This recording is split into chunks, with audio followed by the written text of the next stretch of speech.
Hello everyone and welcome back to our new men's series by Guelph Women in Leadership. This series is all about highlighting the role men play as allies when supporting women. Throughout this series, we chat with male leaders in the Guelph community and get their insights on certain topics actively supporting women in leadership. We are so excited to have Mathew Schnarr here as our guest. He is an assistant coach with the women's varsity volleyball team, and we just wanted to start off by saying thank you so much for being here and doing this with us. Thanks for having me. Before we dive in, could you give us a brief introduction about yourself and share kind of what your role is here at the university? Yeah, so I'm a volleyball coach. I am in my first year on the women's volleyball coaching staff with Coach Natasha. I've been coaching volleyball now for, it's going to age me a bit, about 20 plus years, where I first started coaching men. And then within the last probably 10 years, I've leaned into coaching women's volleyball.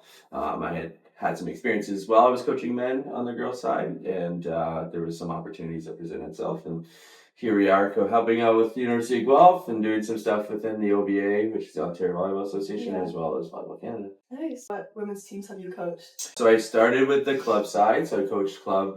There was a club called Varsity Plays. That's where I got my very first opportunity coaching under 15 girls when I was a very young lad. And then from there, I coached up until 18U, and then got my first opportunity to Team Ontario girls, coaching U17, U16. And then in mid 2010s, I started coaching Mohawk College Women's.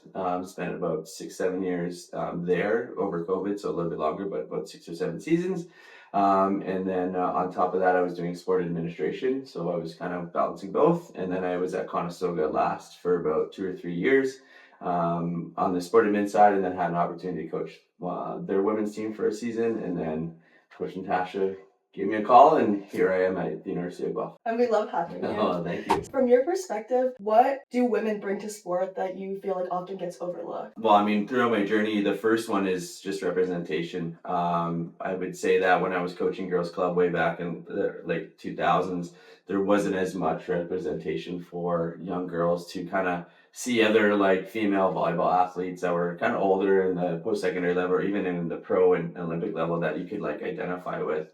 And now women's volleyball is booming with the new Major League Volleyball in the US and all the pro leagues being on TV and such. So I think that's one of the biggest ones that I think has been really important. And then you can see it in just the exponential growth in girls volleyball in North America and then across the world. It is the sport. The second one is just understanding that women can be just as fierce as men. And often, in my younger days as a coach, fierce would be considered rude or this or that. It wasn't something that was kind of seen as on a daily, that women could be fierce and competitive. And now seeing that across the board, where I would say that they're probably even more competitive and fierce than men, has been something that's been really cool to see, that it's been recognized, and kind of that idea that it was a behavior that was bad or inappropriate for a woman. Just watching it kind of be that's just now the norm and expectation of a female athlete is really neat. So those are the two biggest ones for me that have really I've seen kind of grow over time, and it's been the coolest. The representation's been the neatest part. It's just kind of seeing that, and for me to be able to see it and then empower my young athletes or college athletes to hey, look, this is what that's been happening for years, but now you can see it. So I think that's been the coolest part, is to empower the athletes to understand that could be them one day too. Yeah, I was just gonna say, I feel you do a great job in our gym and during games at empowering us, and use the word fierce, which I like. Mm-hmm. That's never been a bad thing at all. It's always very encouraged. So you're always hyping us up. Right, yeah, well, I mean, I try. Yeah. Yeah, I would say that more and more you're seeing sport as the vehicle for women in leadership. Watching former athletes now that I've coached that are in the real world as managers or leaders of companies, or in roles that are leading a bunch of men, which is something that we need to see more of. It's been really cool. So I think just now being a part of a generation of athletes that might have played sport a little bit after, but have taken all the things they've learned through sport, through teamwork, through I had mentioned, the empowerment piece, and just knowing that they can lead, they can be the ones in charge. And now watching that happen has been something that's been really fruitful for me, to really understand that, like, yeah, we want to win championships, but also there's so many different learning experiences available inside of that. And just like now seeing that in the next step is like change kind of my vision of what coaching truly is. And it's been a real cool learning curve for me moving from the men's side to the women's side. Yeah, I definitely feel that, like, even in my 4th year now, just showing up day after day, even though it's not always going to go your way, showing up and like, Right. having that resiliency, I feel like just the confidence for women too. Right. It just builds confidence, like, not only in your sport, but in so many other areas. Absolutely. Yeah, totally agree with that. Have you seen growth and opportunities for women since you've been coaching, and what do you think still needs work? I would say in the actual coaching profession is where I've really seen some big change. I would say when I first got into coaching, that it was very much male dominated, and it still is. But if you were just look at our league right now, even sitting on the sideline and watching all the female coaches coaching against each other is like super rewarding. I mean, for the athletes, it's really rewarding to have women leading women. And then just even from my side to see that kind of change happening, right? And you see it globally now, and I think you see it more in North America than you do overseas for sure. I think there's still kind of that male-dominated field, but with that part and me seeing that, I would, and my experiences and listening to former athletes, is that there's more leadership opportunity there and more women stepping forward and leading and not being like, okay, well, I have to go up against this person or that person. So I think there has been a significant amount of growth in the leadership area, which is what we're talking about today, where more women are feeling comfortable and confident to put their hand up and be like, I want to be the lead of that, or I want to direct that, or I want to do this. And that's like a really cool, where my first experiences were lots of meek and mild and shyness to kind of put them there and put themselves in those positions. Now it's like, no, I want to be that. And if not, I want to be the first one to lead that. I'm hoping that we get past the first lady doing this, the first lady doing that, because it just should be, everybody should have equal opportunity, obviously, but still like that, no more firsts, trying to get past that piece, right? So it's been cool to see that part through the sport I'm coaching, that like it's women leading women, and like me now being a part of the support for it. It's not, I've had lots of leadership opportunities, and when Natasha asked me, I was like, absolutely, just kind of sitting back. I've learned a lot from Natasha and Meg, obviously, who also is on our staff, and obviously all the women or girls I've coached as well. Yeah, and in my role, my role outside of Guelph, I'm currently contracted by a club volleyball program, and like one of the biggest things we're trying to do is like encourage graduating athletes who might not have the opportunity to play post-secondary to come back and give back, and really try to fill our coaching staffs with a combination of both men and female. I do think it's important to have male allies as leaders as well, as long as they're a safe space to create that harmony between coaches, because I think for a long time it was kind of like, because it was male dominated, there wasn't that much harmony, and I think we're getting closer to having that, which is really important. We can all just work together. Exactly. It doesn't have to be like one or the other. Yeah, absolutely.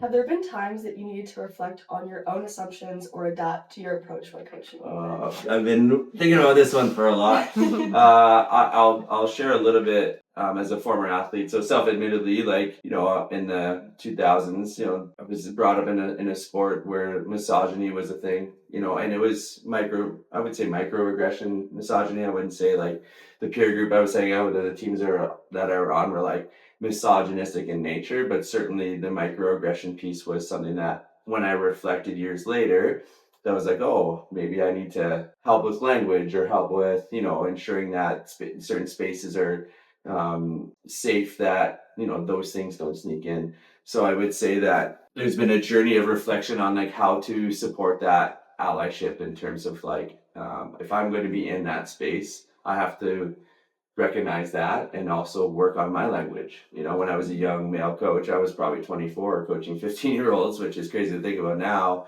but I had to learn through that. And I made some mistakes early on for sure that, I reflect on, and I'm like, okay, that certainly is a learning moment and something that can't happen again. And through that reflection, I've tried to educate friends or peers on, they often ask, why do you coach girls or women now? And there's a reason. It just fits my personality. I actually enjoy the game a little bit more, but I just recognized that there had to be some bystandership inside of that too, to like challenge that obstacle of, even if males are going to coach it, there are things that can and can't be said or done, right? Yeah. So I think through just like learning experience, reflection, and then just the global scale of women in sport, women in leadership, and how to best advance that forward has really gotten me to kind of where I am today. And like, if you were to ask me if I was the same coach 15 years ago as I am today, I would absolutely say not. I'm not. I'm the same person who has the same care, but certainly have been working to be better for the athletes or the people. We're humans first. There's more to us than just the athlete or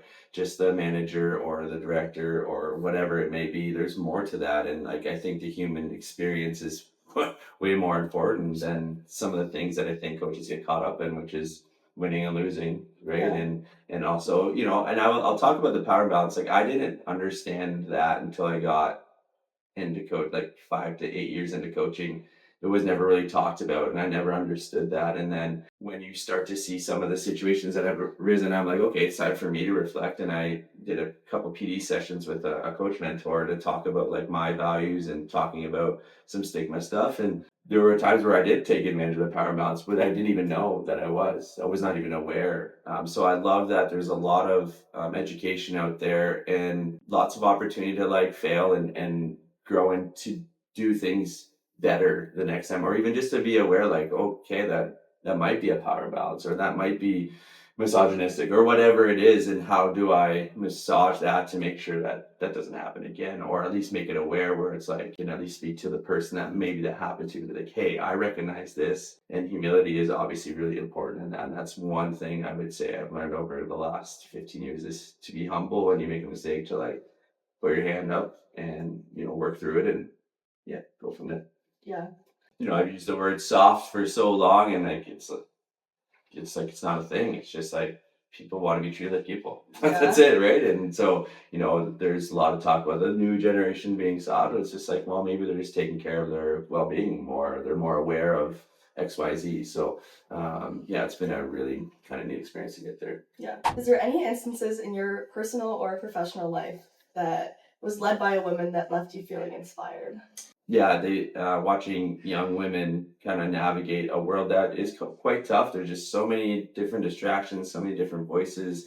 So a lot of people saying you can't do this, you can't do that, and watching young club athletes achieve whatever their goal is to get into this school or to get recruited to here or get their first job or I got my license or whatever. Like those mini wins are like make everything so much more enjoyable and remind me of why I try to do what I do. So there's obviously every day there's some, like even with Guelph, like it's kind of reignited my passion for coaching again, like because I lost it for a little bit there. And then I would say there's one coach, and if she ever sees this out, is Lisa Watson. She's from Kitchener-Waterloo. She coaches in the Friends program. I met her through coaching her daughter, and she's a mother. She is a coach who balances being a mother and being tough all in the same. And I just actually told her this morning, that I just thanked her for being a mentor. She had no idea she was mentoring me. Oh. And, those types of people and those female leaders just remind me that like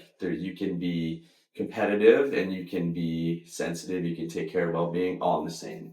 Yeah. And there's ways to do that, and watching Coach Natasha do that as well, and just kind of watching that type of leadership. I didn't understand that. I was only ever had a male coach. I've had really good ones, mind you, but they were tough. They were tough as nails, and that's what I understood. So that's kind of when I first started coaching. I was like, well, that's how I was coached, so I should coach that way. And then obviously through learning, I've started to figure out what's important to me and what I value. And moving into the women's side and meeting some of these female leaders has really, really inspired me just to like look at coaching as more of a holistic opportunity than just like if we win or lose. And I try to take that when I was in sport admin. I'm just coaching now, but I try to take it into that as well. It's like, we're working with humans and athletes that are doing a bunch of different things.